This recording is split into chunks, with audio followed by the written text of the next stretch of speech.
Buenas tardes.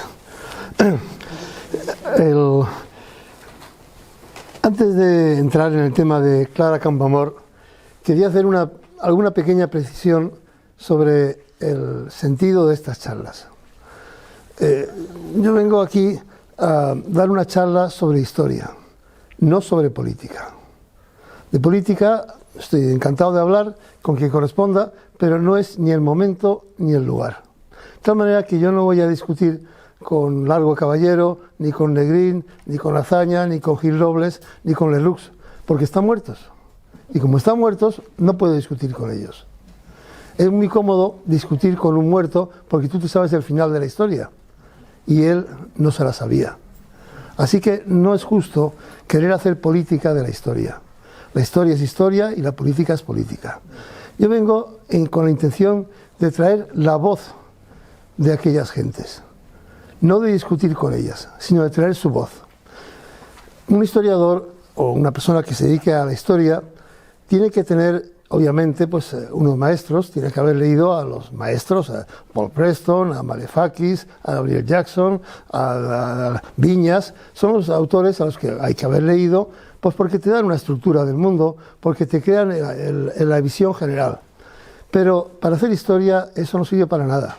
Esa es la historia, los que hacen una historia que dice, y entonces fulano dijo, fulano, paréntesis, 2007, pam, hay que ir a la bibliografía a ver qué había dicho, tal. Pero le contestó Mengano, Mengano 2009, pam, pam. Pero claro, se referían a lo que había dicho Perengano, Perengano 1994. Eso no es historia. Esos son trabajos académicos que, bueno, pues valen para hacer oposiciones, pero no para entender un periodo. Una persona que quiera saber la historia tiene que ir a las fuentes originales, reales, que son esencialmente 4. La primera, para el siglo XIX y XX, es obvia, son la prensa. La prensa tiene todo, pero todo es todo. O sea, cuando uno lee la prensa, en este momento toda la prensa importante de España está colgada en la hemeroteca digital de la Biblioteca Nacional de España. Página a página, más de 300 periódicos y revistas. Con lo cual uno dice 1 de diciembre de 1931, que es cuando se aprueba el voto femenino. Uno entra ahí y ve en 10 periódicos que decía El Sol, que decía El Crisol, que decía cada periódico, El Heraldo, que decía Ahora, y no ve, uno decía tal, otro cual. Esa es la fuente primaria, obvia, que hay que consultar.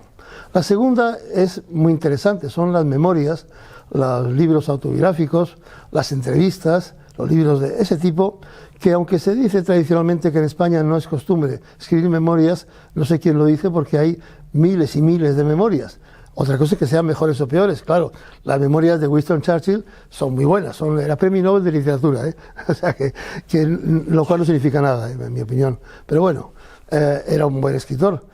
Pero no, en España hay miles y miles de memorias, a veces un folleto, a veces una serie de entrevistas, pero son memorias. A veces son, bueno, las de Lerroux y las de Gil Robles. La de Gil Robles, escrita casi 30 años después, todo es mentira, todo lo que cuenta es mentira, no hay ninguna duda. Y Lerroux igual, todo lo que cuenta es mentira. Pero entre mentira y mentira hay un ambiente de una época, hay algo que entender. Hay que le dijo fulano y que le dije a Mengano. Y eso hay que leerlo. La tercera fuente es la más importante, los archivos. Porque en los archivos uno encuentra algo que no era para el público. La correspondencia privada, las notas que tomaba esa persona para su uso posterior, los originales corregidos de su mano, viendo el original y viendo la colección. Eso está en los archivos, son también accesibles. En este momento algunos están también colgados en internet. El archivo de Joan Maragall está entero colgado, toda su correspondencia. Uno puede ver lo que se escribía con Unamuno, con todo el mundo. Igual, el de Marañón, el de Ortega, todo eso está colgado. Y esos archivos son fundamentales. Y la cuarta fuente que hay que tener en cuenta es la fuente, para estos temas tan próximos, oral. La que ha llegado directamente, la cual es la menos fiable, pero es la más interesante, porque son las anécdotas, lo marginal. Lo que has oído contar de que fulano dijo no sé cuántos y Mengano le dijo no sé qué, y se dijo en el momento. Y esa fuente directa es interesantísima, porque generalmente la frase exacta podrá ser variable, pero el fondo es cierto. Por ejemplo, he sabido que en aquellos años 10 y 20 vinieron a España traídos por la Residencia de Estudiantes y en Cataluña por el Ateneo los mejores intelectuales de Europa, los mejores, desde Albert Einstein hasta H.G. Wells. Todos vinieron a dar charlas, conferencias. Vino Stravinsky varias veces a España, el músico, y le llevaron. Entonces a mí me lo contó una persona que era residente, era miembro de la residencia, era alumno de la residencia de estudiantes en ese momento, se comentó allí.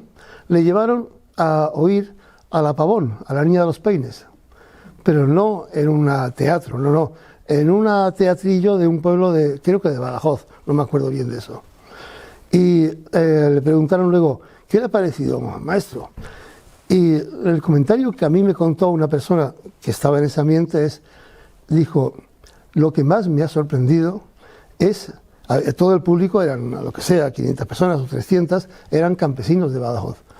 Y lo que más me ha interesado es el silencio religioso que se crea cuando esa mujer canta. Claro, esa anécdota yo no la he visto escrita en ningún lado. A mí me la contaron directamente gente que en ese ambiente pues se comentó esa opinión que dio Stravinsky. Pues ese tipo de cosas valen también. Pero sin eso, lo demás, la referencia a lo que ha dicho fulano Mengano en otro libro, bueno, bien, hay que tenerlo, hay que leerlo. O sea, sin leer a Malefakis es difícil entender los problemas del campo español de aquella época, o a Pascual Carrión, claro, pero no, lo importante son los documentos. Lo digo porque entonces yo quiero hablar, traer la voz de aquella gente, traída de la prensa, de los discursos en el Parlamento, de los mítines en la calle, de la correspondencia privada, es su voz. Quiero que lo que yo haga aquí no sea más que transmitir, intentar transmitir lo que aquella gente decía normalmente, no lo que otros han interpretado que decían. Se habrá visto que yo intento no interpretar. Por eso digo que no quiero hacer que se haga política de lo que es historia. No quiero interpretar lo que decía Prieto, lo que decía Azaña o lo que decía Campoamor, o Durruti o Maurín, no. Quiero que se oiga su voz lo mejor que yo pueda traerla. Es un pequeño preámbulo para dejar claro que no quiero entrar en comentarios que hacen más referencia a la política actual que a conocer esos personajes. Para mí el objetivo de unas charlas no es tanto el dar una información. Yo quisiera, o para mí el mejor pago que podría tener sería que al acabar una charla hubiese gente a la que le hubiera destruido certezas y le hubiera creado dudas. Para mí sería el mejor pago que pudiera tener. Eso es lo que yo creo que es la labor que merece la pena. Si consigo destruir certezas y crear dudas, me daré por encantado. No, por favor. Entremos en un personaje excepcional. Hoy tengo que traer un libro y unas notas porque Clara Campoamor fue uno de los mejores oradores del Parlamento español. Era abogada, se acostumbró al foro y su oratoria era magnífica, era tan excelente que era precisa, iba al fondo y sin embargo, y no era ampulosa, no era, por ejemplo, don Niceto Alcalá Zamora era un gran orador ampuloso, barroco, retorcido, pero un gran orador, pero podía quitar 3/4 partes de su discurso y no pasaba nada, se entendía lo mismo. No, Campoamor es esos oradores que van al grano, como buen orador del foro del juzgado. Ay, se ha caído un cuadro ahí, sí. Que van al grano, pero sin embargo saben explicar el fondo con perfecta claridad. Por eso me daré el lujo de leer algunos fragmentos de sus discursos parlamentarios, que son extraordinarios. Esta mujer, Clara Campoamor, es otro de esos personajes de esa época en que es más cómodo siempre hablar de que era un mundo de obreros y patronos. No, era un mundo de muchísima gente, de lo más variado, había todo tipo. Ya vimos que Prieto, por ejemplo, era hijo de una criada que había tenido sus hijos con el patrón, con el hombre de la casa, y cuando el hombre quedó viudo se casó con ella. Pero esas circunstancias son muy interesantes siempre, porque no es solo gente que viene del mundo de la fábrica o del campo, o gente que viene del mundo de la burguesía. Hay muchos mundos flotando de profesionales. Por ejemplo, el padre de Clara Campoamor era un contable. Un contable, en la época había 4 profesiones que se consideraban un poco por encima del mundo obrero de fábrica. Eran maestro, contable, o se decía entonces perito mercantil, se decía entonces, veterinario y agrimensor, o perito topógrafo, se decía también. Esas 4 profesiones se consideraban de un poco más nivel, lo cual no quiere decir de un poco más sueldo. Se morían de hambre, a veces cobraban menos que un obrero de fábrica, muchas veces, un maestro, por ejemplo, cobraba menos que un obrero de fábrica con cierta cualificación. Y un agrimensor pues trabajaba cuando le llamaban. Eran imprescindibles, porque el problema de la propiedad de la tierra, eso es la clave de la historia de la humanidad, claro, o de Europa por lo menos. Pero eran profesiones que requerían unos estudios y era un nivel. Su padre era un contable, el padre de Clara Campoamor, y la madre una modista. El sueldo de contable no llegaba para los hijos que tenían, tuvo 3 hijos, murió uno, quedaron 2, y entonces la madre era modista. Eso que era muy típico en la época, una modista en su casa que hacía ropa de encargo. Esa era una familia normal. Odio utilizar ese término de la clase media porque yo creo que no existen nada medios, no existe edad media, no existe clase media, existen pues ese sector de profesionales del nivel más elemental, otro nivel obrero, en fin, pero no, las cosas medias no las entiendo bien, no sé cuáles son. No sé cómo va a haber una edad media. Eso no lo entiendo. Habrá una edad de un tipo o de otro, pero no media, claro. En este caso igual, no hay una clase media. Hay un sector profesional, hay un sector de propietarios, de pequeños propietarios, de dueños de pequeños talleres y fábricas, de comerciantes. Ese es el sector en que nos movemos para el caso de Clara Campoamor. Pero con una desgracia igual que le pasaba a Dolinda, y es que a los 10 años su padre murió. Y esta mujer nació en el 88, en el 98, ese momento clave de nuestra historia, en el cual se derrumba una visión de España que tenía sobre todo la burguesía, pero tenía toda la sociedad. Y hay que buscar qué es lo que pasa, qué somos, quiénes somos. En ese momento es una niña de 10 años cuyo padre acaba de morir.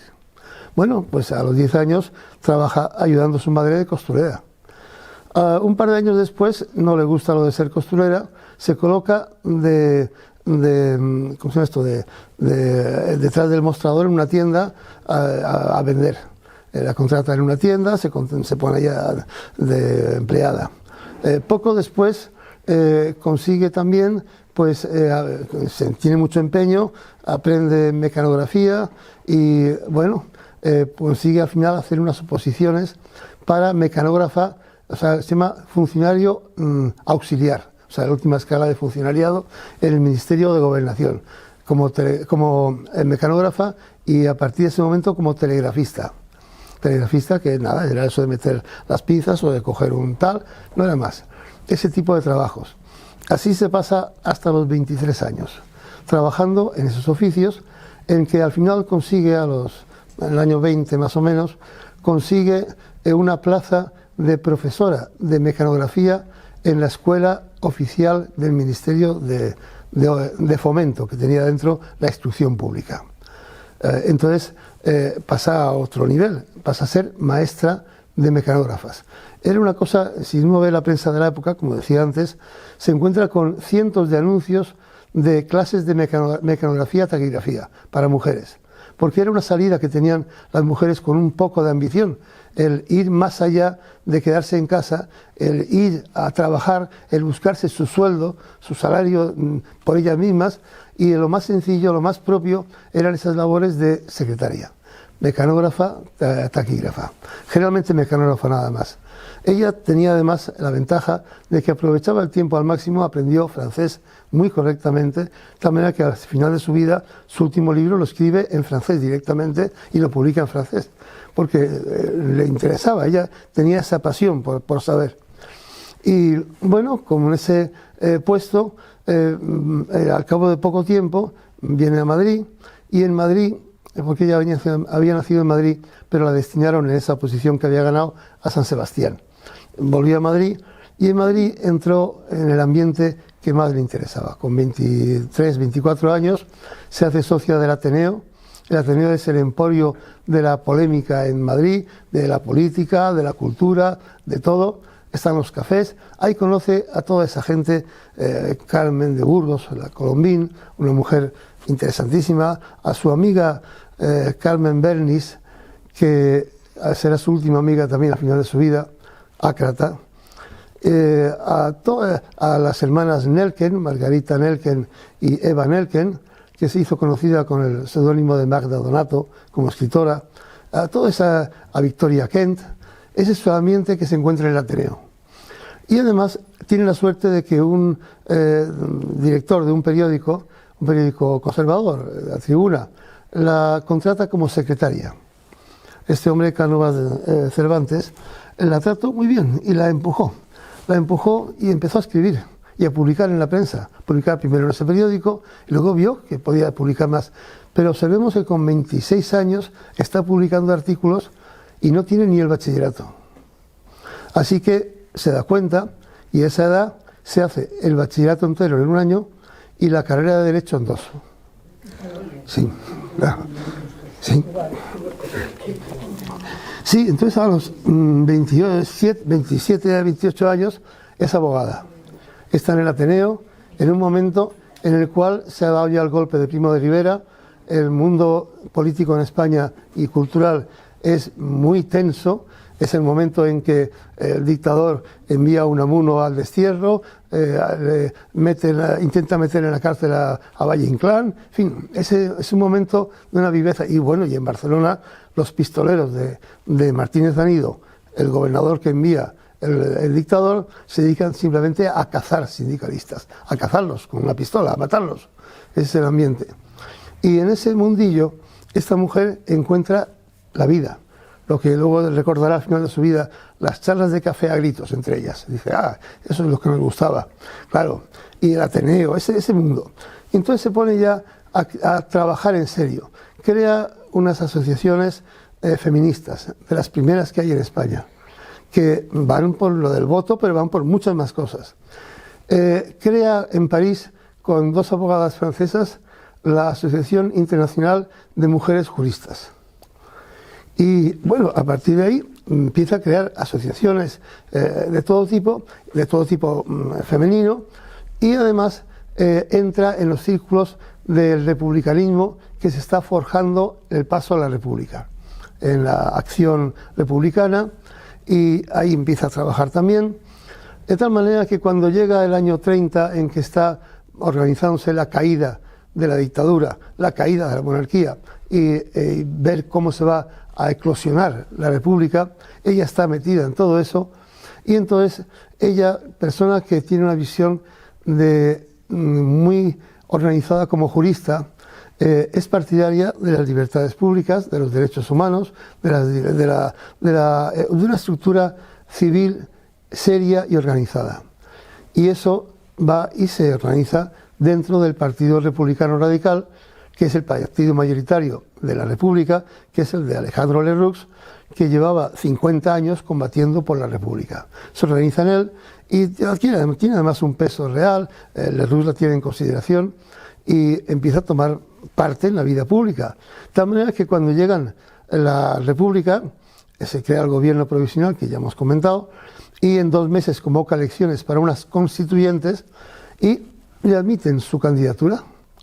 Y efectivamente sale elegida por el Partido Republicano Radical diputada. Solo salieron elegidas 2 diputadas. Victoria Kent por el Partido Radical Socialista y ella por el Partido Republicano Radical.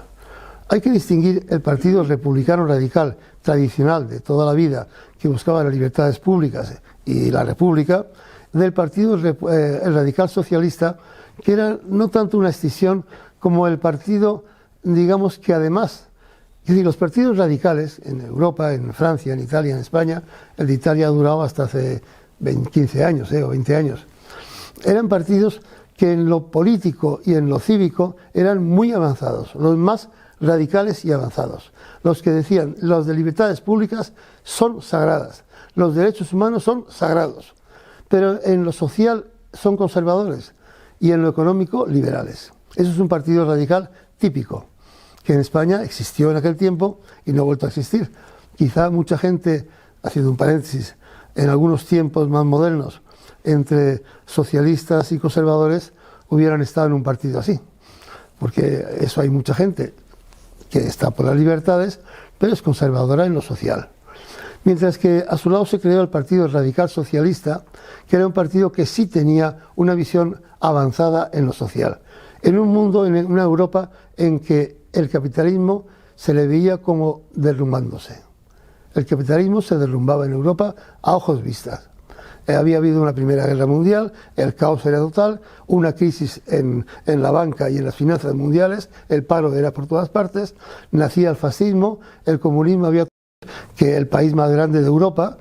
En ese momento que el capitalismo se pone en duda por todos, tal como funciona, pues el Partido Radical Socialista exige libertades públicas, exige derechos civiles y exige un cambio radical en la estructura de la economía, que dé a los trabajadores un peso importante.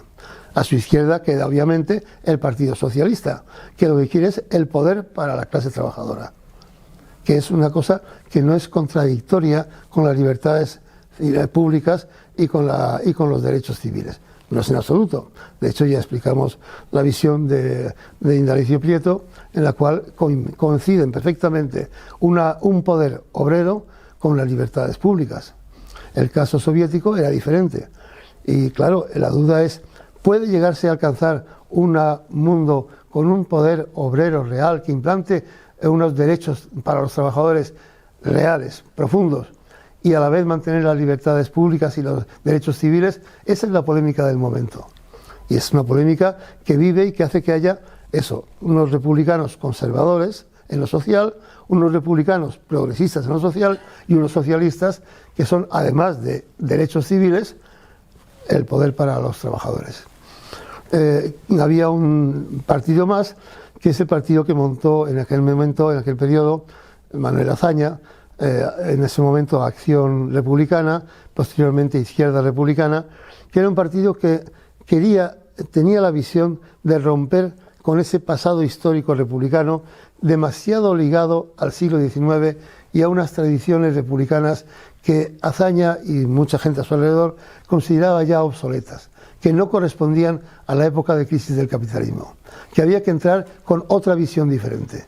Esos tres partidos republicanos, el Partido Republicano Radical, el Partido Radical Socialista y el partido que luego sería Izquierda Republicana, eran el conjunto de esa sociedad de profesionales, de empresarios locales, de pequeños propietarios, de funcionarios, de comerciantes, de profesionales, eso como un contable, es ese mundo.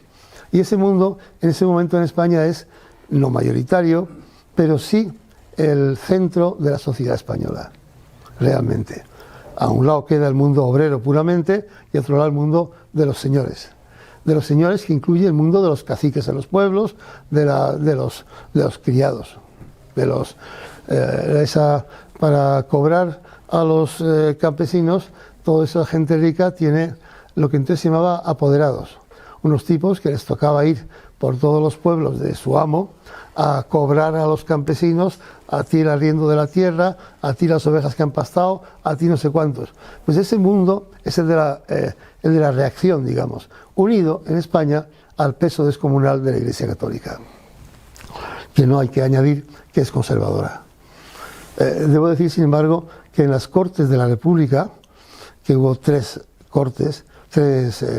parlamentos, y había 400 y pico diputados, hubo 4 curas, 4 curas con su ropa talar. Uno de ellos deán de la Catedral de Granada. Los 4, por cierto, en partidos republicanos.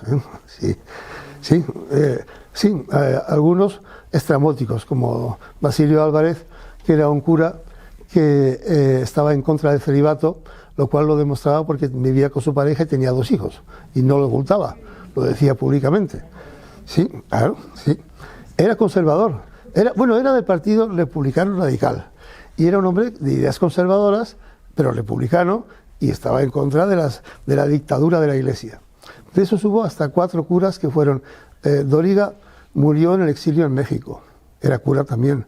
En fin, era un mundo convulso, no era un mundo tan simple como decir aquí los buenos, aquí los malos. Era un mundo de una vitalidad enorme. Pues ahí Clara Campoamor se encuentra con que sale elegida diputada. Él solicita que la incluyan en la comisión que tiene que elaborar la Constitución. Y es la única mujer que entra. Son 21 diputados que van a elaborar la Constitución bajo la égida de Luis Jiménez de Azúa, uno de los más importantes juristas de la época en Europa, quiero hacer notar. Y esos 21 juristas o 21 diputados se van a reunir a elaborarla. Ella se interesó por varios aspectos, todos de mujer, pero trabajó en muchos otros, trabajó también en amnistía y muchas cosas. Pero trabajó, primero, el primer choque resulta de una ley que había heredada del pasado. Bueno, primero hay que decir que para las constituyentes se hizo una pequeña reformas a la ley electoral que había antes. Se reformaron 2 cosas. Una, las circunscripciones, porque las que había antes eran para favorecer comarcas donde los caciques decidían quién salía. Así que se hicieron provinciales, donde era más difícil que ningún cacique pudiese decidir si había una ciudad importante, una capital y varios pueblos, quién salía. Así que esa fue la primera. Y la segunda es que se permitió ser elegibles, pero no electores, a los curas y a las mujeres. Sí, es un paralelo que a la propia Clara Campoamor decía, no acabo de entender, será por lo de las faldas, pero no acabo de entender por qué a los curas y a las mujeres. Claro, o sea, podían ser elegidas, pero no podían votar. Bueno, nunca se ha explicado por qué alguien pensó que había que poner que podían ser elegidos los curas y las mujeres, al menos juntos. Pero en fin, este derecho salió así y salió elegida ella. Fue a la comisión que elaboraba la Constitución y ahí lo primero que se encontró que fue un artículo que determinaba la nacionalidad. En aquella época, la nacionalidad de la mujer casada era la del marido, quisiera o no. Mujer extranjera casada con español era española y mujer española casada con extranjero era del país del marido. Y no había elección. Ahí fue la primera polémica. ¿Por qué? Esta ley, la legislación de la Constitución que hacemos, va a ser la más avanzada de Europa. Estupendo. Pues vamos a lo real. La ley va a determinar, la Constitución determinó la igualdad de los derechos de las mujeres y los hombres en el matrimonio. Pues bien, conservará la nacionalidad que desee, que elija la mujer, sea una o sea otra, pero la conservará. Eso consiguió aprobarlo sin demasiado problema. Era bastante lógico, era una cosa de sentido común. Hay que tener en cuenta que hasta hace muy poco tiempo, y aquí veo gente que lo recordará bien, una mujer en España no podía abrir una cuenta en un banco. No podía, sin permiso de un hombre, por ejemplo. Y en esa época, absolutamente, sin permiso de un hombre, no había ni cuenta en el banco, no había nada. Y no había ni siquiera nacionalidad. Fue el primer tema que consiguió enfrentar y sacarlo para adelante. El segundo tema era que se interesó a fondo y fue una polémica muy fuerte, fue el de los hijos fuera del matrimonio. La ley española, hasta ese momento, el Código Civil del año 88, ¿no? 87, 88, no me acuerdo ahora, del siglo XIX, pues decía que había unos hijos dentro del matrimonio que eran legítimos y luego había otros niños que eran ilegítimos, porque no habían nacido dentro del matrimonio. Bueno, lo primero que se planteó es, decía Clara Campoamor, hombre, los niños no pueden ser ilegítimos, como mucho lo serán los padres, pero claro, pero no los niños. Claro, así que vamos a determinar que todos los hijos tienen los mismos derechos, lo cual ante las herencias es decisivo. Y eso también lo consiguió sacar adelante. Lo defendió, lo apoyó una mayoría del Parlamento y los hijos a partir de ese momento tenían los mismos derechos habidos en el matrimonio o fuera del matrimonio. Recuerdo un amigo notario que me dijo una vez, fui a leer un testamento y resulta que vino la familia, los 4 hijos o los 3 hijos, y cuando la abrí había más de 18 hijos. Sí, claro.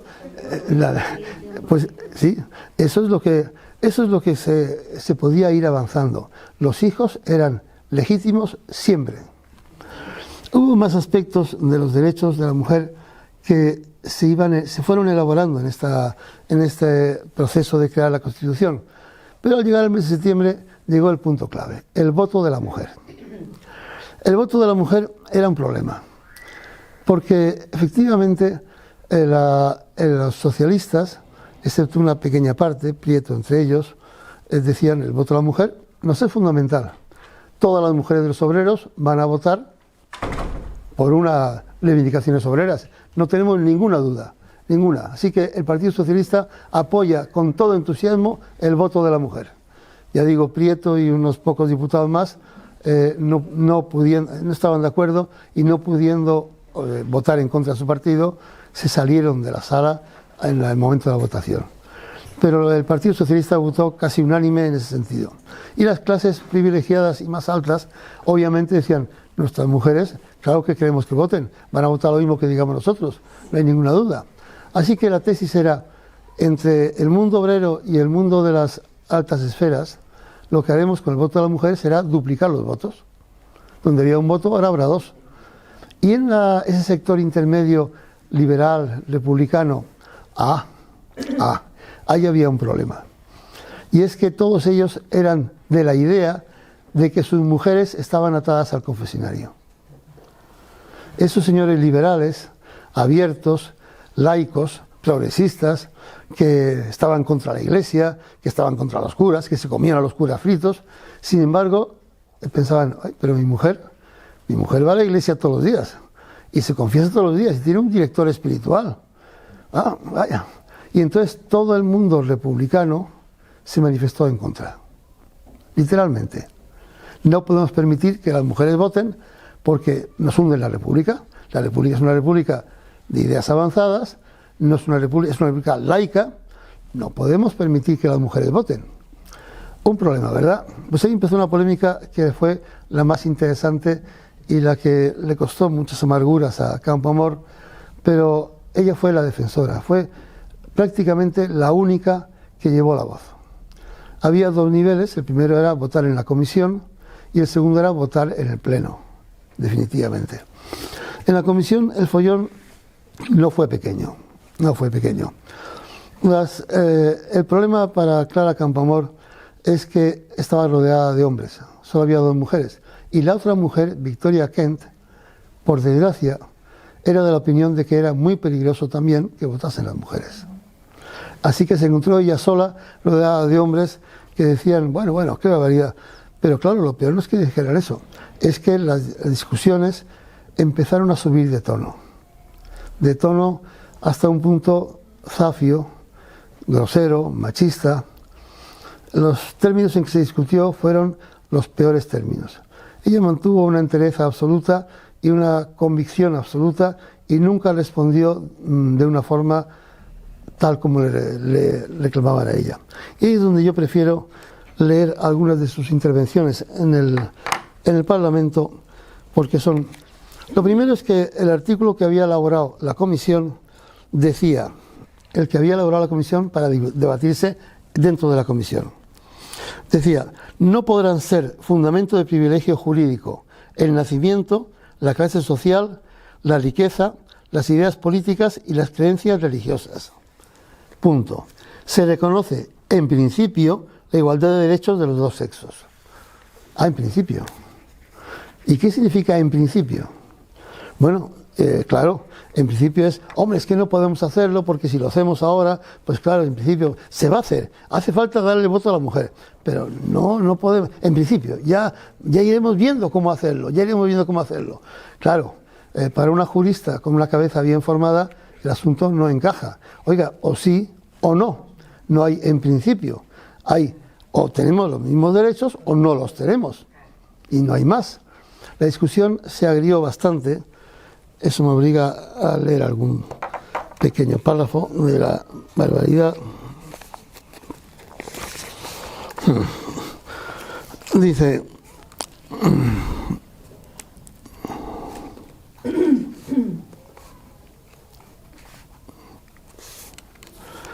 Dice que ella discute, habla en su parlamento, en que se está diciendo que España es una república democrática y que todos los poderes emanan del pueblo. Para mí, para la mujer, para los hombres que estiman el principio democrático como obligatorio, ese artículo no diría más que una cosa: España es una república aristocrática, de privilegio masculino. Todos sus derechos emanan exclusivamente del hombre. Argumento difícil de discutir, claro. Claro. O sí o no, esa era la cuestión. Entonces, se dice el peligro del voto de la mujer que puede dar triunfo a la Iglesia. Yo les diría a estos pseudoliberales que debían tener más cuidado cuando durante el siglo XIX dejaban que sus mujeres frecuentaran el confesionario y que sus hijos poblaran los colegios de monjas y frailes. Aplausos, dice el texto. Pero además les digo que eso no es cierto, porque basta examinar las opiniones de diversos hombres, tratadistas o no, para ver que cada uno da la interpretación que le parece al voto de la mujer. Fulano dice que es igual, Mengano dice que no. Eso es variable. Poneros de acuerdo, señores, antes de definir de una vez a favor de quién va a votar la mujer. Pero no condicionéis su voto con la esperanza de que lo emita a favor vuestro. Ese no es el principio. Pero además, póngase de acuerdo los que dicen que votará con la derecha, con los que dicen que votará con la izquierda. Póngase de acuerdo los que dicen que votará con el marido, que los que dicen que llevará la perturbación a los hogares. Señores, como ha dicho hace mucho tiempo Stuart Mill, la desgracia de la mujer es que no ha sido nunca juzgada por normas propias. Tiene que ser siempre juzgada por normas varoniles. Mientras no entre abiertamente por el camino del derecho y cuando llegue a última instancia, todavía tiene que ser juzgada por sus definidores. Eso es lo que les dice a los que dicen que más adelante. La discusión sigue y llega a un punto en que se hace enormemente. Hay que decir que había varios médicos en el Parlamento, en las Cortes, que eran de ideas muy avanzadas, socialistas en general. El principal, el doctor Juarros, y el doctor Novoa Santos era el otro. Hay que decir que vivía en esa época Sigmund Freud en Viena y estaba publicando sus obras. El primer país del mundo al que se traduce, la primera lengua y el país en que se traducen sus obras es España. No se habían traducido al francés, ni al inglés, ni al ruso, ni al italiano, y se tradujeron en España. Y esa es la obra de Builla y de Juarros, de ese grupo de médicos que son los primeros psicoanalistas en España y que forman un grupo de ideas muy avanzadas. Son freudianos en el año 30, que era casi un pecado. Bueno, casi no, era un pecado, dicho claramente. Ese grupo de médicos, dos de ellos eran diputados también, la defendieron, y entonces se planteó una discusión sobre un tema que estaba muy de moda: el histerismo de las mujeres. Sí, claro, sí. Leeré lo que se dijo.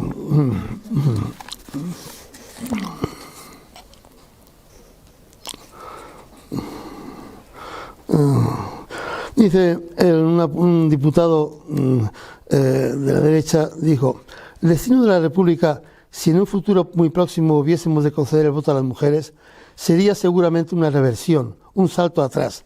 El histerismo no es una enfermedad, es la propia estructura de la mujer, dice el diputado para rebatirla. Sí, la mujer es eso, histerismo. Bueno, me respondió, sí, ese era el ambiente que se estaba discutiendo. La respuesta de Clara Campoamor fue demostrar que el histerismo era una enfermedad de los hombres y de las mujeres, pero que el número de hombres histéricos era muy elevado. Cuando ya había acabado toda la polémica y ella se pudo relajar por fin, dijo, ella siempre contestó en serio, y muy en serio, pero ya ha acabado todo, ya pasado el mes de diciembre, dijo lo siguiente: lo más impresionante fue, no lo dijo en público, lo escribió, lo dijo en público, recordando los días de la polémica. Lo más impresionante fue la explosión indignada de los hombres voluminosos, cuya irritación se exhibía no menos abundante que su físico. No fue solo don Pedro Rico. Don Pedro Rico, el alcalde de Madrid, radical, era un hombre gordísimo. Un reflejo del señor Prieto, que era también gordísimo, con 3 o 4 rodajas menos. El señor Gomariz y el señor Galarza eran también de los más agitados. Siempre hemos observado con una enemiga irreductible a la mujer, política y socialmente, claro, por parte de los hombres gordos y una mayor comprensión por parte de los cenceños. Pero consignaremos como excepción a la regla que hubo excepciones notables como la de los señores Osorio y Gallar, que era también muy gordo, nuestro amigo, y el señor Gregario, nuestro enemigo. Eso fue su comentario, que lo enlazo con la idea de que esa polémica, que duró mucho, duró varios días, sobre que las mujeres son unas histéricas y no se les puede dar cancha, porque esto cómo va a acabar. Entonces se planteó la siguiente propuesta o voto particular para llevar artículo de dictamen, rectificado al anterior. No podrá ser fundamento de privilegio jurídico el nacimiento, la clase social, la riqueza, las ideas políticas y las creencias religiosas. Se reconoce en principio, este es el anterior. Y el voto particular que elevó ella dijo: no podrán ser fundamento de privilegio jurídico el nacimiento, el sexo, la clase social, la riqueza, las ideas políticas y las creencias religiosas. Punto. Claro. Bueno, esto creaba un problema. Intentó reformarse añadiéndole diferentes cosas. Por ejemplo, que sí, que de acuerdo, pero que el siguiente paso brutal fue decir: de acuerdo, no hay ninguna diferencia, pero el derecho de voto lo daremos más adelante, no inmediatamente, porque ahora no está preparada. Se dieron varias razones. Una, hombre, ahora que solo han elegido los hombres, de octubre, de 4 diputados que había que elegirlos de nuevo. Es donde Margarita Nelken obtuvo su acta de diputada, tercera mujer que entró, pero eran parciales porque habían 4 vacantes que había de cubrir, y entonces había que ver si votaban o no las mujeres. Se dijo: hombre, no estaría bien, porque todos los demás han sido elegidos por hombres y ahora van a ser elegidos estos otros por hombres y mujeres. Eso crea una desigualdad. Bueno, argumentos sí, tan poco rigurosos como esos. El otro, hubo un tipo que llegó a decir algo mucho mejor, que lo leo porque vale la pena oírlo. Artículos tal. Anteproyecto. Todos los ciudadanos participarán por igual derecho electoral conforme determinen las leyes. Tendrán derecho al voto todos los españoles mayores de 23 años, así varones como hembras. Bueno, pues no podía ser. Sí, pero conforme determinen las leyes. Bueno, empezó a discutirse qué significaba eso. Claro, Campoamor se opuso radicalmente, dijo: no, son los mismos derechos. La edad de 23 años la habían exigido los partidos más moderados. El Partido Socialista pedía 21 años para votar. Y el Partido Socialista pedía voto de mujeres y de hombres, igual. Pero los republicanos moderados, esos que ella llama republicanos laríngeos, de boca, pero sí, de boca, de palabra, pero no tanto de hecho, esos decían: hombre, bueno, sí, está bien, pero más adelante, por ejemplo, vamos a ir cuando haya una nueva convocatoria, primero, que se hagan unas elecciones municipales. Cuando hayan votado las mujeres en unas municipales, luego ya votarán en las generales. Bueno, también había un problema, que era intentar justificar eso, porque no se encontraba ninguna justificación razonable por parte de Clara Campoamor a que haya que esperar unas municipales. Si se ha aprobado ya, pues en las próximas, que son para 4 diputados que han quedado vacantes, habrá que votar. Bueno, entonces se planteó por un diputado algo mucho mejor. Bien, no sé si lo tengo, lo leo, porque ese diputado, sí, bueno, se planteó que fuese en el futuro, que fuese más adelante, 1000 cosas así. Hasta que alguien planteó, no lo tengo a mano, que sí, que bueno, que se votase. Los hombres podían votar a partir de los 23 años y las mujeres a partir de los 45. Bueno, el argumento este no tuvo que debatirlo Clara Campoamor, lo rebatió el doctor Juarros, que dijo, hombre, usted tiene idea, ¿por qué dice eso? Porque usted dice que a los 45 la mujer está asentada, tiene ya su juicio, tal. Bueno, pues le voy a indicar a usted que precisamente la mujer a los 23 años está estupendamente y a los 45 puede tener problemas, como todos sabemos. Puede tener problemas de estabilidad por muchas razones, por una razón. Así que le advierto a usted que está usted diciendo una tontería. Será al revés. A los 45 a lo mejor tiene usted un problema, una mujer tiene un problema y no sabe qué hacer. A los 23 no se preocupe, no tiene ningún problema. Pues ese es el tipo de argumentos con el cual se debatió durante 2 meses, durante 1 mes y pico, el derecho de voto de la mujer. A todo respondió en discursos magníficos que vale la pena leerlos porque era una oradora excepcional. A todos debatió ella sola, entre a veces risas, a veces insultos, a veces escándalos. Fue brutal. Ella lo supo resistir perfectamente, siempre contestó en serio, salvo esta frase de los gordos que he leído cuando ya había pasado todo, ¿eh? No lo hizo, jamás dijo algo así.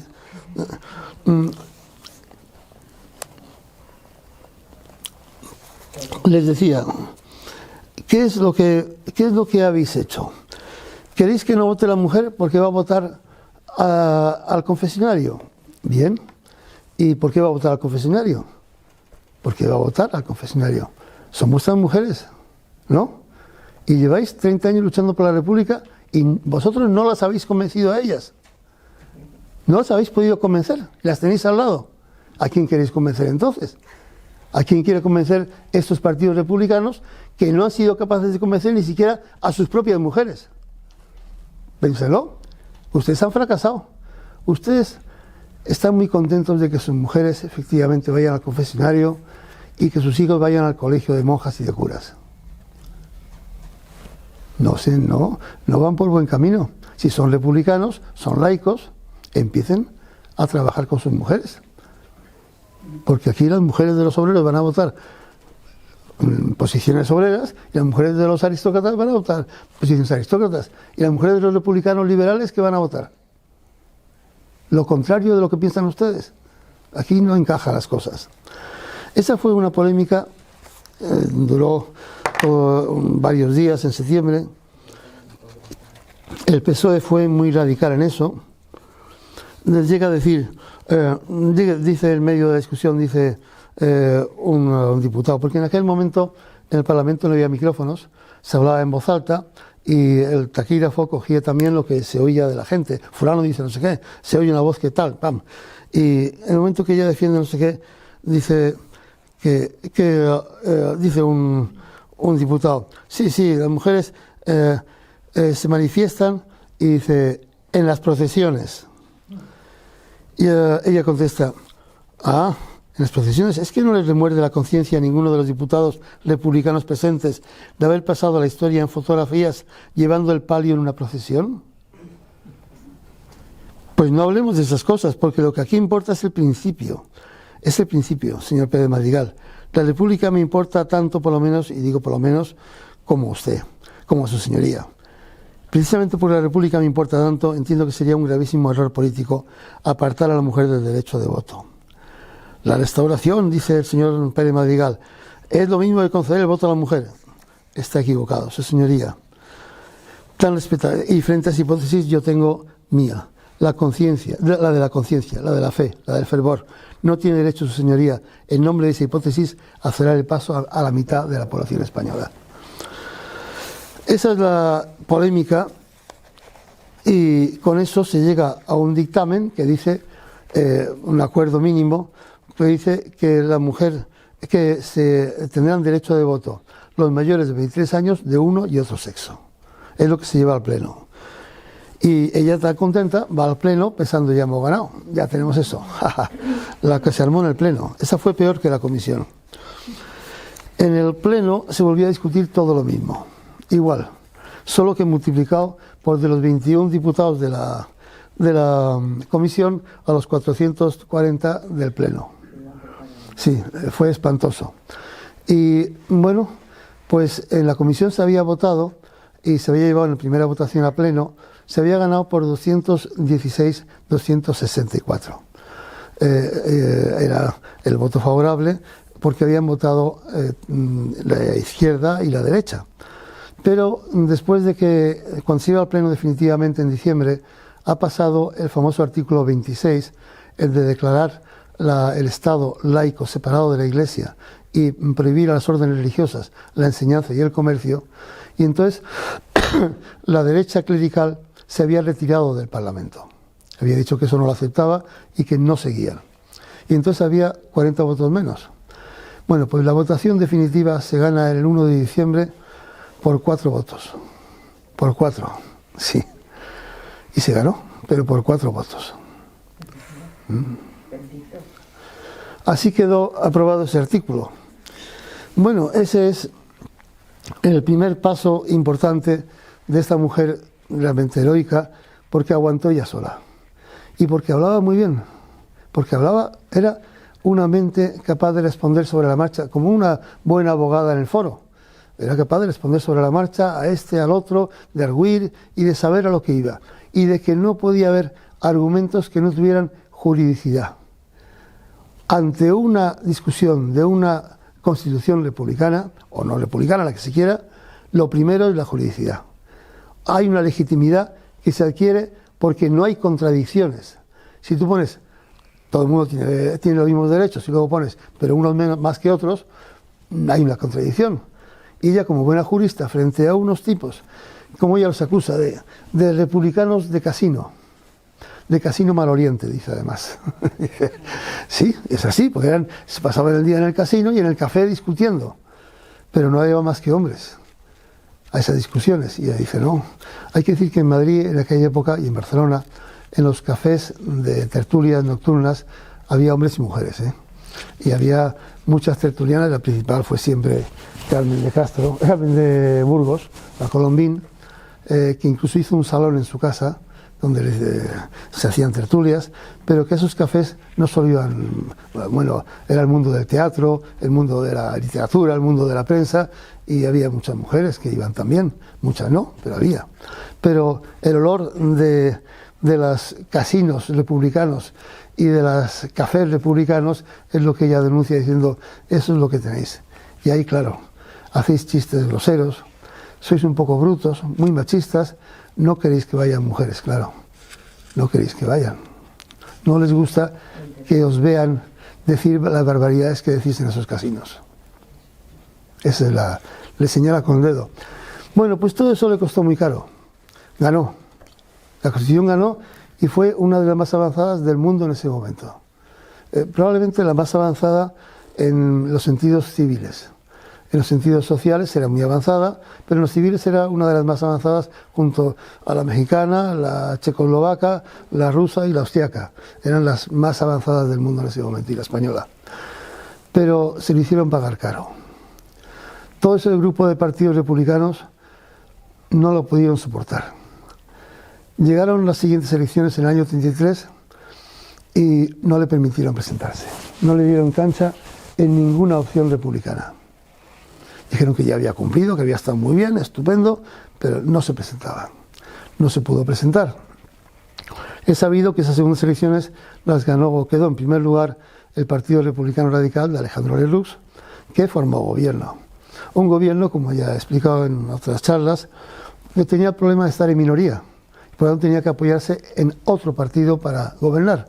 Y los socialistas habían dicho que la república tenía que ser una república avanzada y, por tanto, no pactarían gobierno con el Partido Republicano Radical, que lo pactaban con el Partido Radical Socialista, con el Partido de Izquierda Republicana, que tenían ideas también avanzadas. Pero con un partido tan conservador en lo social no había gobierno. De tal manera que Lerroux pues intentó gobernar durante un año, o gobernó durante un año malamente en minoría. O sea que no gobernó. Intentó por todos los medios ganarse a los sectores agrarios, a los sectores de los caciques, etcétera, que se iban organizando alrededor de ese partido, la CEDA, el partido de Gil Robles, que era un partido clerical. Pero claro, para muchos republicanos aquello era insoportable. O sea, estar votando las posturas más reaccionarias, el aspecto social y civil Ellos que habían defendido toda la vida una visión avanzada, con los clericales no podía ser. De tal manera que aquello no aguantaba y los clericales, como ya expliqué, se iban organizando hasta ese punto de que llegaron a tener las juventudes uniformadas y mucha gente armada que proclamaba un Estado, como alguien observó el otro día, que leí los 19 puntos que defendían, que fue exactamente los mismos puntos que soportamos durante 40 años de dictadura franquista, exactamente eso, como alguien con mucha inteligencia observó el otro día. Pues frente a eso no cabía opción, de tal manera que se fue a una situación muy tensa y por fin es sabido que el 1 de octubre del 34 Lerroux pactó con la CEDA un gobierno en que entraba la CEDA. Se provocó la revolución de Asturias, de Barcelona, en Madrid. En Asturias duró 15 días, fue una revolución tremenda. Ya dije que la gente en Asturias se levantó contra la posibilidad del fascismo que se había implantado en Italia, se estaba implantando en Austria y se había implantado en Alemania en ese momento. Se levantó duramente y cuando ya no quedaba ninguna resistencia en Asturias, 15 días después, machacado todo por la Legión y por los mercenarios marroquíes, pues todavía una emisora que tenían seguía diciendo adelante camaradas por el triunfo, porque era una moral de que había que ganar y que iban a ganar. Y ya dije que para los trabajadores de toda España la revolución de Asturias no fue un fracaso, fue un éxito. Primero porque paró al fascismo, que hubiera implantado ese programa al día siguiente. Y segundo porque demostró que eran capaces de hacer una toma del poder con aquellos 10 puntos que leí, que eran socialdemócratas a más no poder. Eran unos puntos, el único punto que era peligrosísimo era el de nacionalizar toda la tierra y repartirla en uso, no en propiedad. Lo demás era un programa moderadísimo. Pero todos los trabajadores dijeron, ¿podemos? Esto es posible, somos capaces. Y entonces, en ese periodo anterior, Lerroux, viendo que a Clara Campoamor la había dejado fuera en su gobierno en solitario del Partido Radical, le ofreció ser directora general de los temas sociales, de beneficencia, se decía entonces. Y ella lo aceptó. Y bueno, trabajó en una cosa que era muy difícil, que era, no tenía casi presupuesto, pero había cientos, casi 1000 fundaciones y organizaciones de beneficencia en toda España, casi todas de la Iglesia. Su papel consistió en ponerlas en orden y decirles, ustedes tienen este capital. Tenían un capital que no era broma, quitando las propiedades inmuebles. O sea, con solo la propiedad pecuniaria. Le dijo, pues nada, vamos a ponerse en orden y vamos a repartir el trabajo, vamos a ordenar esto. O sea, no puede haber un convento con 3 ancianos y un hospicio con 500 niños y 3 monjas cuidándolo. Eso no puede ser. Vamos a poner orden. Bueno, y cuando estaba poniendo orden fue la Revolución de Asturias y le entró un ministro de la CEDA que le dijo, no, está usted muy equivocada, señora directora general. Aquí nosotros vamos a decir lo que se hace, la Iglesia va a decidirlo y usted no tiene nada que opinar. Ella fue y le dijo a Lerroux, compañero, te presento mi dimisión. No puedo trabajar de tal forma que mi propio ministro me impide lo que estoy haciendo. Y Lerroux le dijo, mira, te acepto la dimisión, no ahora, dentro de unos días, y te voy a enviar a Asturias, pasada la Revolución, a que hagas un informe sobre los niños en Asturias, sobre lo que ha pasado con los niños que han quedado huérfanos. Y entonces se fue para Asturias. Ella con 3 ayudantes, un papel firmado por el presidente del Consejo de Ministros, o sea, por Lerroux, y con un coche oficial y un banderín. Bueno, entonces ella explica, había yo salido de Madrid con la penosa impresión oficial de los horrores de la Revolución.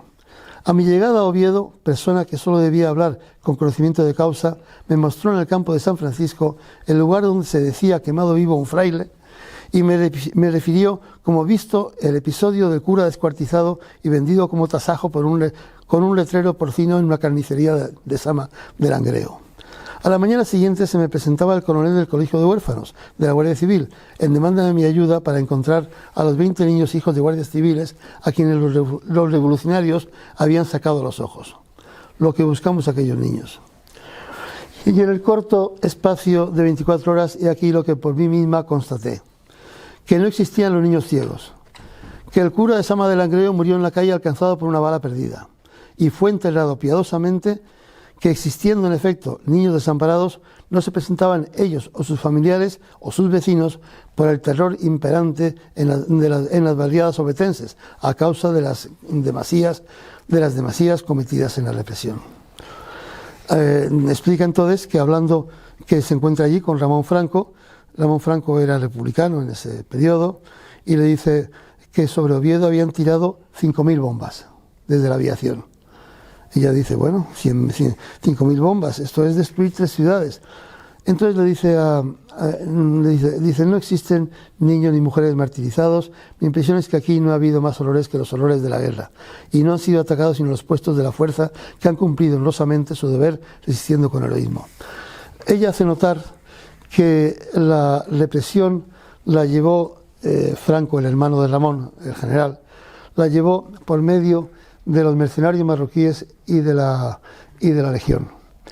Y además hace notar que la Guardia Civil que actuó y las tropas de leva, normal, que era mínima, a mando de López Ochoa, un coronel entonces, republicano, claramente republicano, habían actuado dentro de los límites razonables de unas batallas callejeras. Pero que lo que había habido después de destruir aquello, de acabar con aquello, fue una represión salvaje de los mercenarios y de los legionarios, pero salvaje. Eso, el mejor informe, en mi opinión, es el que los británicos enviaron una comisión a estudiar el tema, porque fue un escándalo en toda Europa. Enviaron una comisión que llevó Lea Manning. Lea Manning era una diputada británica que luego, durante la Guerra de España, fue la encargada de sacar a los niños que se evacuó de España. Era una mujer excepcional. Hizo un informe aplastante, en el cual incluyó la lista de los cientos de asesinados, con nombres y apellidos, y lugar con todos los datos. Ese trabajo lo pudo hacer un mes después, con una comisión de diputados británicos. Ese informe está publicado. Yo creo que nunca lo he visto, no está en español, solo está en inglés, que es como se publicó, y ese, en mi opinión, el informe más riguroso que hay, porque lo que hubo es muchísima propaganda de todo tipo, de izquierda a derecha, muchísima propaganda, pero informes serios, el que hizo Clara Campoamor y el que hizo Lea Manning. Esos son los que realmente han quedado como modelo de lo que pasó realmente en Asturias durante la Revolución y después de la Revolución. Bueno, pues en vista de eso, le dijo a Lerroux que no, que se acabó. Y yo creo que de dimisión, porque es una obra maestra. Yo, señor Lerroux, me adscribí al Partido Radical a base de su programa republicano, liberal, laico y demócrata, transformador de todo el atraso legal y social español, por cuya realización se lograse la tan ansiada justicia social. Y no he cambiado una línea. No me he desprendido de esos anhelos, de esos ideales que me acompañaron toda mi vida, y a los que no pienso abandonar precisamente en los instantes en que tengo más personalidad para elaborar por ellos y se logró el régimen que es su instrumento. Es decir, cuando más obligada es la lealtad a los principios. No fui yo nunca un elemento de derecha, ni aún de centro derecha en el partido. Cuando me designó usted para la Dirección General de Beneficencia, desarrollé en ella, hasta donde las circunstancias ajenas a mi voluntad me lo permitieron, un plan liberal, radical y justo, que respondía en absoluto al espíritu y letra del programa del partido. Plan que, si es cierto, mereció su aprobación y aliento, después no tuvo la más leve defensa ante la piqueta demoledora de la CEDA, que en un gobierno de coalición ha podido deshacer o mistificar todo lo que sus colaboradores le presentan, a veces a paciencia y evangélica resignación de estos. Y esta conducta es, señor Lerroux, síntesis y reflejo de toda su actuación en su tercera etapa de gobierno. Las derechas españolas anticonstitucionales, enemigas resueltas de cuanto la República representara su advenimiento, enemigas decididas del programa radical letra a letra, no encuentran en usted, ante mis ojos estupefactos, el menor dique, la más leve barrera. Más que colaborador, el Partido Radical ha descendido a ser el triste servidor de esas derechas, republicanas de rotulación, y con trágica fuerza los hechos nos dan la respuesta a aquella acusación lanzada contra el Partido Radical, la de entregar la República a las derechas. Como otros, yo, creyendo en el sentido político de Lerroux, le acaté en disciplina, porque era una consecuencia de pactos electorales, y esperando el anunciado milagro de la extensión de la base de la República y la actuación de una derecha europea, controlada en el gobierno por el Partido Radical, que no renunciaba ni a su programa, ni a su rango, ni a su responsabilidad, aun cuando yo salvara la mía personal. Y ha sucedido todo lo contrario, sin premisas, sin programa, sin límites ni barreras colaboracionistas. Son las derechas las que han invadido, absorbido y desmedulado y contrahecho al Partido Radical. No se ha extendido más base que la de la derecha, y España tiene hoy el horizonte que en 1930. ¿A qué designio, propósito o anhelo sacrifica usted tantas cosas, señor Lerroux? ¿No teme usted darse cuenta de su error cuando sea demasiado tarde?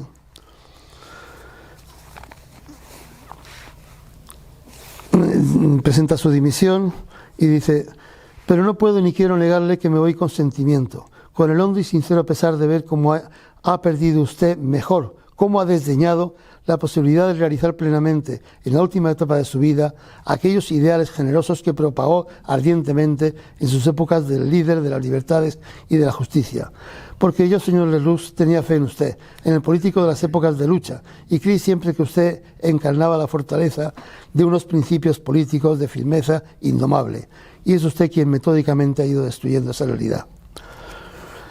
Pocas veces les he dado a un hombre la feliz coyuntura de agitar y predicar libertad y justicia en su juventud y poderla realizar en la vejez. Usted ha renunciado a lo segundo. Yo no tengo por qué hablar del juicio de España.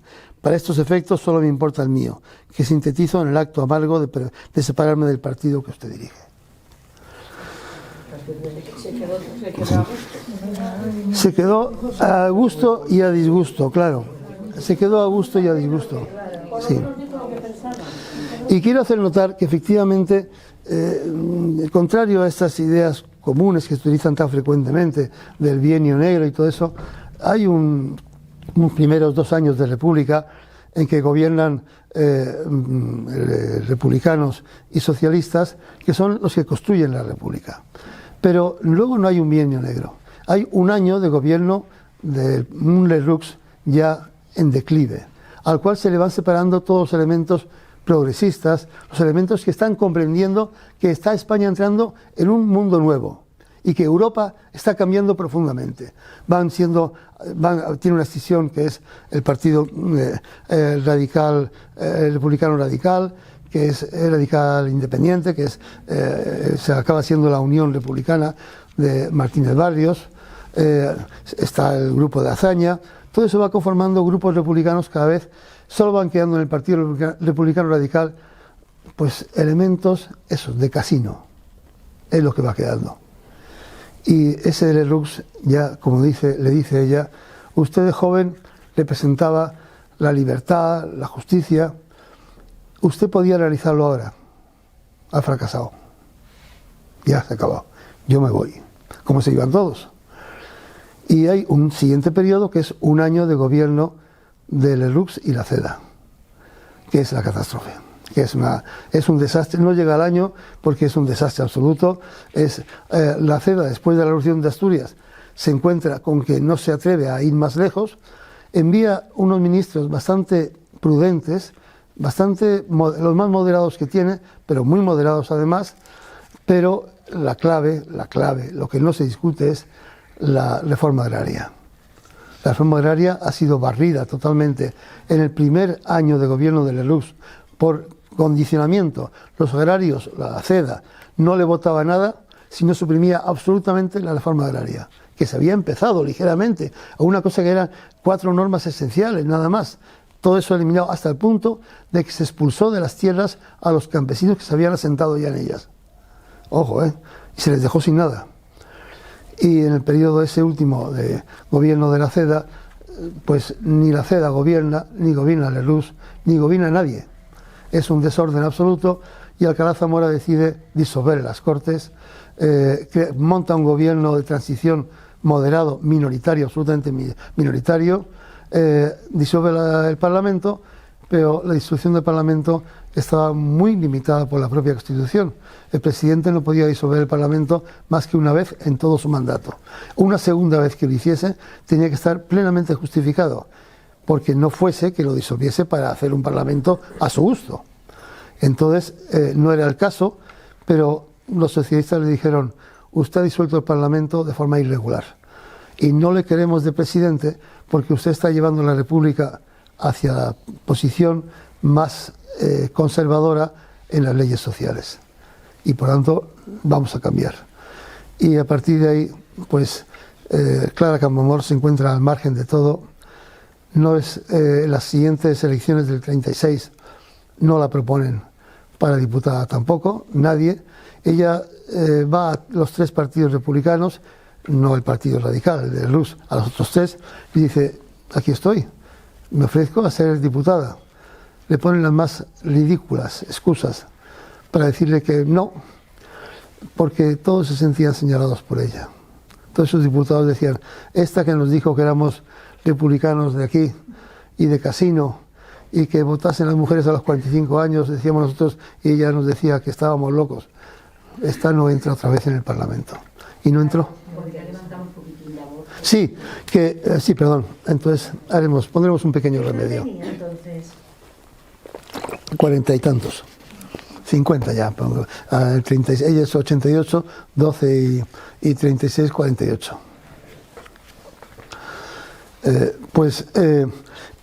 En ese momento ella se ofrece a los tres partidos republicanos, no a los socialistas, que sin embargo sí le daban cancha, pero no era socialista ella era liberal. Entonces nos ofrece a los socialistas porque no es su programa y ella es coherente.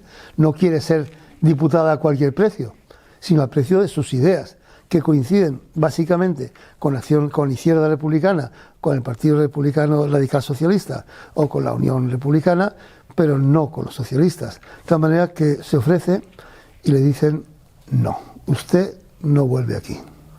Ya nos sacó los colores durante 2 meses y aquí no entra usted nunca más. Ella se queda entonces y escribe este libro, Mi pecado mortal, el voto femenino y yo. Lo publica en la primavera del 36, lo publica. Publica otro libro en que reúne sus conferencias, que había dado muchas conferencias. Ella había sido una gran conferenciante de temas de la mujer durante más de 20 años. Se había dedicado a dar charlas, no ya en el Ateneo, en todas partes, en pueblos, en ciudades, en todos sitios. Y las reúne en otro volumen y se aparta, muy golpeada moralmente. Y entonces se produce el golpe de Estado, en julio del 36.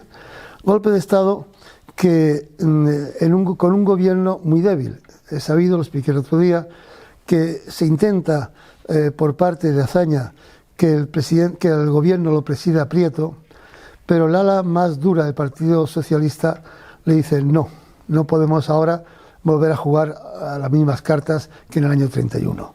Esto no saldrá bien. No queremos que seas primer ministro, presidente del Consejo. Prieto se aparta. Obviamente hay una situación que pudo haber cambiado todo, pero fue así. El gobierno puramente republicano era un gobierno muy moderado y muy mediocre, de unos republicanos de laringe, que decía la Campoamor. El golpe de Estado lo escogió sin enterarse de nada y, bueno, pues fue un fracaso. El golpe de Estado no triunfó, se produjo a continuación el pronunciamiento. Los italianos llevaron las tropas marroquíes a Sevilla y los carlistas navarros, que era una tropa de 40.000 hombres armados. El carlismo reunió un ejército de 40.000 hombres armados y disciplinados. Era la única fuerza voluntaria de verdad que tenía los golpistas. Lo demás, he sabido que la Falange nunca combatió en el frente. La Falange tenía, sí, los oficiales que eran falangistas, sí, eso obviamente, eran oficiales. Pero la Falange era la organización de retaguardia para la represión. Y eran los hijos de los señoritos de los pueblos, que eran señoritos y que se ponían el uniforme de falange y se dedicaban a fusilar rojos, pero en la retaguardia. Las otras fuerzas fueron los 100.000 italianos, los 100.000 marroquíes, los muchos miles, 30 y tantos mil legionarios, los 30 y tantos mil aviadores y tanquistas alemanes, y la tropa de leva, que no era de fiar, porque era de leva, y a ver qué iban a hacer. Así que con esa tropa se produjo el caos, y entonces, como he sabido, durante 3 meses, Madrid y Barcelona, sobre todo, y muchos sitios pequeños, pero todo Madrid y Barcelona fue el caos. Fue el caos, la revolución, y esto sí doy yo una opinión personal mía, no fue tanto una revolución como un verdadero desastre. Efectivamente, se organizaron, se armaron, la población se armó para defenderse de los ataques a Madrid, a Barcelona, etc. En Barcelona fue muy curioso ver combatir contra los golpistas a los anarquistas, la Guardia Civil y los Mossos de Escuadra, juntos. Sí, fueron juntos, combatieron contra los golpistas y ganaron. Y ganaron, además, sin discusión. Pero en Madrid fue la población directamente. La población obrera que se armó, cogieron las armas de los cuarteles y consiguieron vencer. Pero a continuación se produjo un caos en que nadie gobernaba. El gobierno que montó, que había de Giral, un gobierno republicano, duró 1 mes y medio porque eso no tenía pie ni cabeza. Era un gobierno que no sabía ni qué hacer. Así que Largo Caballero, el secretario general de la UGT, se hizo cargo del gobierno, montó un gobierno claramente republicano de izquierda, con un peso mayoritario del Partido Socialista, y con ese gobierno intentó durante 2 meses parar la situación. En el mes de noviembre consiguió que entrasen todas las fuerzas de izquierda en el gobierno, incluido la CNT y la FAI.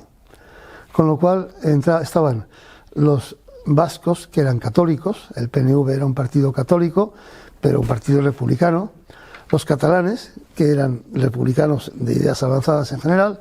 En la polémica de la voto de la mujer, Companys, dijo, que era parlamentario, dijo: bueno, ustedes tienen un problema, en Cataluña no lo tenemos. Primero porque el matrimonio en Cataluña es igualitario, no hay discusión. Como es sabido, el matrimonio foral, también en Valencia lo era, tienen los mismos derechos hombres que mujeres. Y segundo, porque en Cataluña, pues si las mujeres votan estamos encantados, porque van a votar, ya sabemos que van a votar, no hay ningún problema. Eso se lo espetó y no le gustó, eso dejó en mal lugar a Companys en el Parlamento español. Sí, no gustó que dijera: en Cataluña no hay problema con el voto de la mujer, ninguno. Es los derechos forales catalanes con la herencia es igual, no tienen problema. 4/5 partes para quien decida decide la herencia, así que no hay discusión. Bueno, volviendo al tema, en ese caos hubo unos grupos en Madrid que se mezclaron, verdaderos consejos revolucionarios formados por gente del Partido Socialista, del Partido Comunista y de la CNT y de la FAI, que organizaron la búsqueda de los reaccionarios. Durante 2 meses en Madrid, si salía un tipo a la calle, si se le veía que era de izquierda, desde algunas ventanas disparaban. Habían los pacos, se llamaba aquello. Había multitud de francotiradores apostados en cualquier lugar que tiraban. E igualmente esos tipos entraban en una casa y se llevaban a 3 tipos presos porque se habían disparado desde ahí, y esos tipos no volvían a aparecer. Volvían a aparecer, sí, pero en la cuneta de la casa de campo, muertos. Claro. Y eso se aprovechó por mucha gente, también en Barcelona, pero menos, donde la CNT fue mucho más eficaz, para resolver una revolución privada, para la venganza privada, para el asesinato, para el robo. Eso es cierto. Se mezcló la verdadera actitud revolucionaria con el puro bandidaje de salvajes. De tal manera que entonces había ese sector profesional, liberal, burgués, pues se vio en muy mala situación. Pondré el caso de Clara Campoamor, que pues se vio muy mal, se asustó mucho.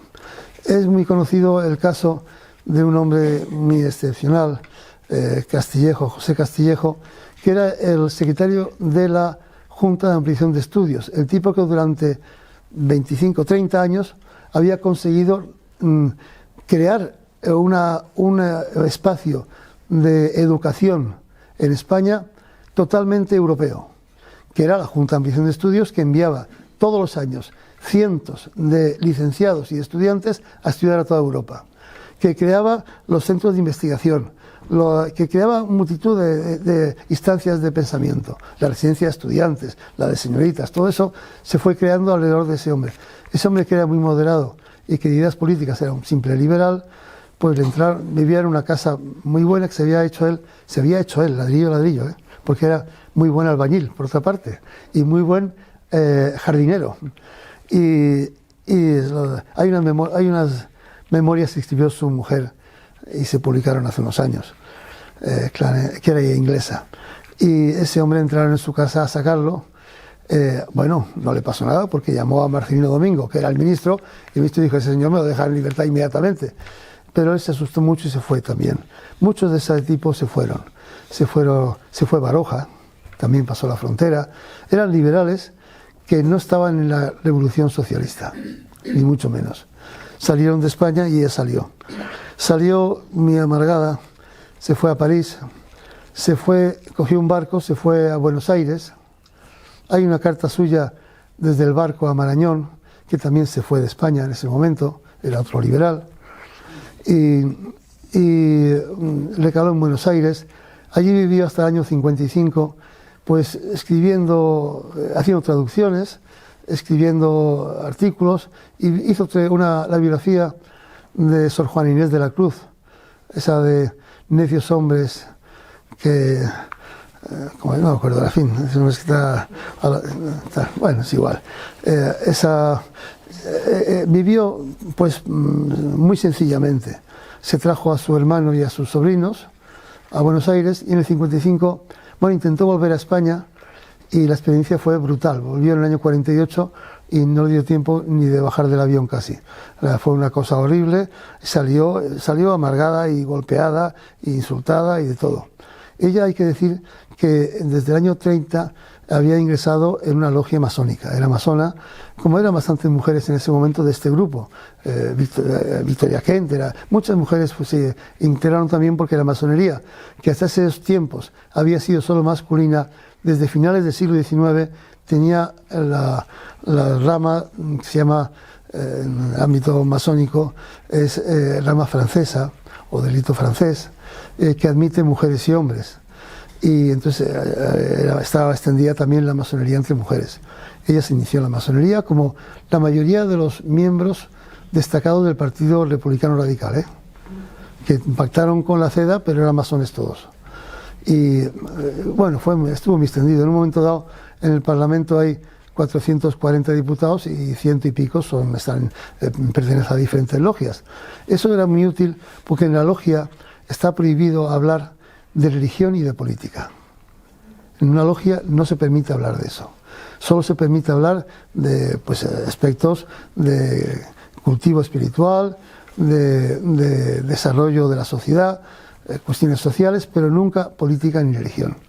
Y eso las logias permitían que gente de criterios muy diferentes, incluso enfrentados, pudiesen tener una relación amistosa entre ellos. Una relación fraternal, se dice en la masonería, siendo personas con criterios incluso radicalmente opuestos. Pero en la logia todos son iguales. No son iguales, se es a más alto nivel según más categoría moral tenga, no según más dinero o más nacimiento o más lo que sea. Y entonces la masonería servía para entenderse personas de un sentido y de otro.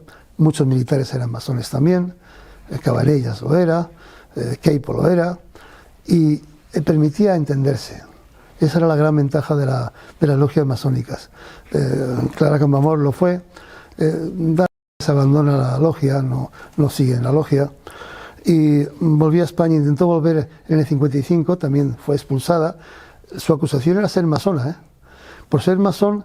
A un jurista, buen amigo suyo, Manuel Ribacova, discípulo de Jiménez de Azúa, a quien yo conocí bastante y era un gran tipo, se chupó 9 años de cárcel en España. solo por la acusación de ser masón, que evidentemente lo era y no le parecía lo más normal del mundo. Pues se chupó 9 años de cárcel.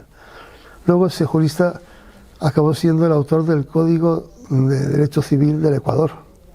Era un jurista de mucho nivel. Y ella la expulsaron por segunda vez y entonces se fue a Lausanne, donde vivía una amiga suya de su juventud, una abogada francesa, y se instaló a vivir con ella. Vivió con ella pobremente o sencillamente, colaborando con ella en el despacho, y ahí falleció ya muy avanzado. Escribe una carta a su amiga Carmen Bernis. Carmen Bernis era una mujer también extraordinaria, que murió en Madrid ya en tiempos de democracia, más sola que la una y más pobre que pobre. Vivía de traducciones y, bueno, es la traductora de Proust, es la traductora de Stendhal, o sea, no es una broma, era una gran traductora. Le escribe a su amiga,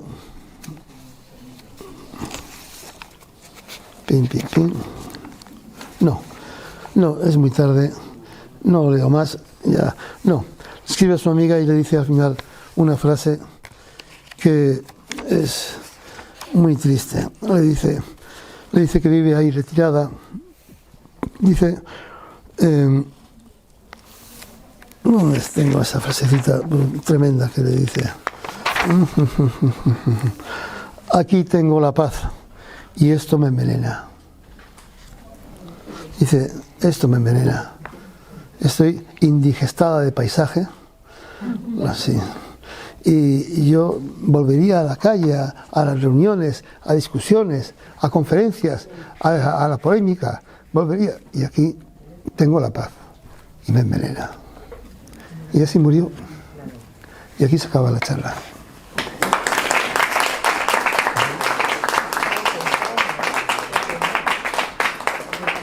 Muy bien. ¿No tuvo hijos? ¿Eh? ¿No tuvo hijos? No tuvo hijos. No se casó. Ni ella ni Victoria Kent se casaron nunca. Las dos fueron solteras toda la vida. Preguntas o opiniones. Sí. ¿Qué relación tuvo con la residencia de señoritas? Ella fue fundadora del liceo, fue una de las fundadoras del Liceum Club, que surgió, la residencia de señoritas montada pocos años después, creo que 4, de la residencia de estudiantes, le dirigía María de Maeztu, y era un club un poco selecto, era alto, era un club, como era la residencia de estudiantes, que era de categoría. Al pobre Miguel Hernández le dieron una pata en el culo cuando se presentó en Madrid y quería ir a la residencia de estudiantes, y aquellos grandes poetas eran un poco señoritos. Es decir, Lorca es muy simpático, pero Lorca era hijo de un propietario granadino, claro, y no admitían a cualquiera, a un pastor no le metían, aunque fuese buen poeta. Y bueno, la residencia de señoritas era más todavía. Y ahí se formó el Liceum Club. Ella estaba yendo a las reuniones de la residencia y fue una de las firmantes de la fundación del Liceum. Ahí se encontraron todas estas mujeres que han pasado, que debían haber pasado a la historia, y la historia no las recoge. María Lajárraga, ahí estaban todas. Y ahí estuvo ella. ¿Alguna cuestión? Bueno, pues son éxitos, son y media, estoy maravillado. Pues es muy curioso, en el Parlamento, en aquellas polémicas, se enfrentaron, pero tenían una buena amistad, la tuvieron toda la vida, tuvieron una buena amistad. Victoria Kent era tan independiente como ella, eran de la misma edad más o menos, y la relación fue buena hasta que se separaron. Victoria Kent acabó en Nueva York, en México primero y luego en Nueva York, donde ya siguió haciendo política, pero Campoamor no hizo más política ya. Se apartó de todo y no colaboró en ninguna de las cosas. Así que seguramente en los años esos últimos de Buenos Aires y luego de la otra de Nueva York y de Lausanne no tuvieron seguramente mayor relación. No creo que la tuviesen, no he visto en ningún sitio que se escribiesen entre ellas, ni siquiera. Pero cuando estuvieron en el Parlamento, aunque disintieran profundamente, tuvieron muy buena relación. Igual en el Liceum, igual en la vida pública, en el Ateneo, la relación fue muy buena entre ellas. Ella era muy amiga, no de Margarita Nelken, sino de la hermana, de Eva Nelken. Tenía una amistad también de los tiempos del Liceum y de la residencia de señoritas, una relación muy buena con Eva Nelken. Eva Nelken y Margarita Nelken ya en el exilio estaban peleadas, no se hablaban entre ellas. Sí, sí. Margarita, como es sabido, tuvo la desgracia, acabó en el Partido Comunista y tuvo la desgracia de que su único hijo murió en la defensa de Leningrado. Sí. Eso también a Margarita Nelken le golpeó definitivamente. Sí, era ya un chico de 20 y tantos años. Una pregunta, no sabía si hacerla porque sí. Normalmente cuando somos heterosexuales no se pregunta qué condición, pero yo en alguna película o en algún libro o algo he oído o han dejado entrever o algo así si era lesbiana, que no tiene nada que ver para sus ideas. Exacto. Pero quizá incluso le valió para que aún la rodearan más. O pues como bien dices, como no tiene nada que ver con sus ideas, yo no lo comento. Vale. Sí. No lo comento. Sí, pero es interesante. Vengo a presentar la voz de esta mujer, pero no su vida privada, que no entro en ella. ¿Nos puedes decir otra vez el título de los libros estos que escribió ella? Pues los dos libros, el principal, el más famoso es este. El voto femenino y yo es un libro extraordinariamente buenísimo, pero tiene un defecto para un lector actual. Y es que como está escrito sobre la marcha, en el ambiente, las referencias, si no las conoces, pues no te enteras mucho. Porque entonces dice el señor Guerra, no sé cuántos, y dice el señor Bulle, y entonces tú no sabes de qué está hablando, claro. Y ahí tiene un pequeño problema. A poco que sí conozcas al menos los partidos que había y cómo funcionaban, lo sigues bien. Pero las referencias son directas a fulano y a mengano. Señor Builla, esto que está usted diciendo, y dice, pues, señor Builla, ¿de qué partido era? Tiene uno un remedio fácil, que es coger el teléfono y lo mira en internet, y sale, ¿eh? Ya, todos los tipos prácticamente todos los que salen en esas cortes tienen su fichita en internet y uno puede verlo. Pero salvando eso, el libro es un libro magnífico. Antes de morir escribió una... No, antes de morir no, en el exilio ya en París, en Lausanne en ese momento, escribió un libro en francés sobre esos meses de revolución en Madrid. Y es un libro, digamos, mezcla una gran lucidez con una visión muy corta, porque está tomada inmediatamente en medio de un caos. Y a poco que uno se distancia y dice, no, esto no es así, no, o sea, le falta distancia, y entonces dice, mezcla lucidez en el análisis con una visión borrosa de lo que está viviendo. Este libro lo publicó en francés y se ha publicado recientemente, en los años, ya en el siglo XXI, en español alguna traducción. ¿Solo tiene esos dos libros? No, publicó dos libros más que no recuerdo ahora el nombre, el título quizá lo tengo apuntado, que son recopilación de sus conferencias y trabajos. Sí, buscas en el Google y tiene sus 4 libros. Y si entras, el voto femenino y yo tiene, en este momento debe tener como 8 o 9 ediciones, tiene muchas ediciones, algunas críticas, algunos análisis y otras son puramente el texto, pero el otro tiene solo una edición. Y los de conferencias también.